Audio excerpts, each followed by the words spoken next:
Just moving to suburban South Carolina, I was a small brown child playing in the yard of a janky little duplex apartment.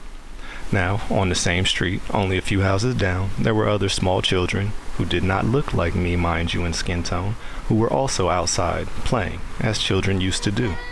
I only say that because youngins don't be outside like that in large numbers no more. But I stroll on down to see what's up, and I don't know who or why someone gave a little beautiful boy the okay to walk on down the street in a racist-ass South Carolina town. But I guess it was a couple decades ago, so it was different. Less booty grabbers out there, or maybe the world was fake ignorant to the true amount of predators roaming. Anyway, that's a different topic. Either way, I walked my little cute chocolate self down there, and as you probably would not have guessed, I did what young humans used to do. Got right along and started getting it in with what most likely was the most joyous of games, fun activities and stuff, running around, hurting each other, what kids used to do outside. Well, the impromptu play day went well, and little Jebediah, I'm just making up a name to fill in some blank areas of a fried mind. So Jebediah invites everyone to come inside and continue fellowship, probably with some NES or Atari, give us some grape drink and Sunny D. I mean, who really knows? The world's our oyster. Well, with that being said, everybody in the New Form gang all instinctively lines up to begin entering this residence of old Jebediah. Well, I don't know if this was instinctively or subconsciously, by chance, or an orchestrated covert op by the government and the neighborhood to set lil old me up. But yeah, I ended up the one in the absolute back of the line. I followed suit with the line and stepped forward with the line as we steadily moved toward this dimly lit doorway. I finally arrive at the door to be greeted by my new best friend in my new neighborhood and his shadowy giant of a father. I pull out the southern hospitality, the manners, the intelligence, and I hit him with the old school hello with all 5 letters and start to move forward like everybody before me did, thinking I'm going into the house. But I stop mid-movement because even to a preschool or kindergarten age kid, I notice there is no budge or movement appearing to begin to give me any opportunity to slip past this shadowy giant-ass man. So almost simultaneously with me stopping my movement, this giant shadow, my bestie's father, opens his mouth to only say one sentence, and the last thing I ever heard him say, which was, "We don't let niggers in this house." He then, from what I remember, slowly and gently closed the door as he looked me right in my eyes. My eyes gaze over to my newfound and now lost best friend, confused about what's going on. And he just looks back with an apology in his eyes and what looks like an optical shoulder shrug. It's that look someone gives you when they bring somebody new over and they start saying some real questionable shit that should be addressed, but it doesn't get addressed. Yeah, that look. Well, that was the last I saw of my blood brother before seeing his front door one last time. Shrugging to myself and skipping my happy-go-lucky, post-toddler ignorant ass back down the road to my house. My mom asked how playing outside went or whatever, and I don't know what I said for the most part, but I know it must not have been much because I just got back in the house and was most likely playing or whatever, no issues. Well, not long after that, it's dinner time. Here's where I ask one question that may have changed my family's path and fate forever.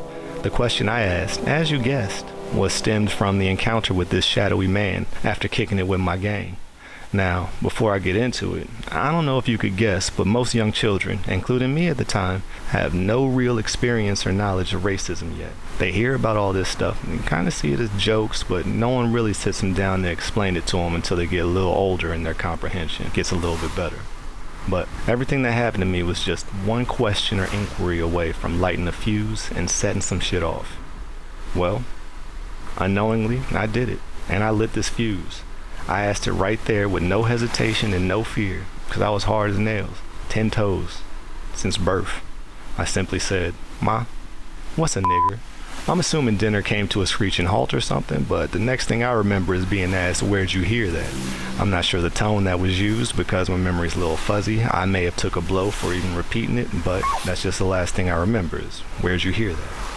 So no such thing as no snitching before kindergarten, so it was all good. Plus the douche was racist, and I don't think the rules apply the same to racist people.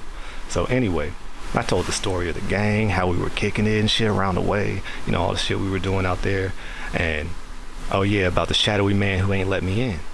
Long story short, my father came home, and my father ain't gang or nothing like that, But he do got 6 brothers, so you know if he had an issue, he ain't had no problem with getting down. Well, let's just say he went over there to have a conversation with this shadowy douche, and which ended with him and my father entering what I assume was mutual combat. Well, as with a large percentage of the time, those with the demeanor to speak down or disrespect those smaller or weaker than them, specifically a child in this case, those people usually don't come out on top in altercations with adults who got that same kind of time to match that energy. Well, let's just go past the details, but my father returned home unscathed as the screeches of Karens could be heard requesting police assistance throughout the atmosphere. So yeah, the police came, charges were probably being pressed, blah blah blah, something I don't really know because I was a kid, so I wasn't really paying attention at that time. But I do know it was a racist area, so you knew what time it was. They wasn't letting no black person come over and beat up somebody for calling them a nigger like that back then, or else that shit would have been rampant throughout the country and this would have all been fixed a long time ago. Anyway, my parents knew what was about to go down. They knew what time it was, and we was in a new state, so without hesitation, they did the only thing that they thought was smart to do for the family at the time. And within a few hours, we was packing up everything immediately. And then within a few days, we were 2 states away, never to return to South Carolina. I don't suggest you go there either. I don't know if Pops ever had to go back and deal with any of that. I mean, I was young as hell, but I do know the next few years after that, my dad was always away on business trips, and there's nothing wrong with business trips when you get money. But we was poor, and we always were poor, and he wasn't coming home from them trips with no money. Just his bag of clothes and one of those true grins of joy like, I am free. One of those fresh air tastes so good faces. So you know he was locked up and just got out of some trouble most of them times. But that's another story for another time. And that's just how it ends with the story of my first experience with racism.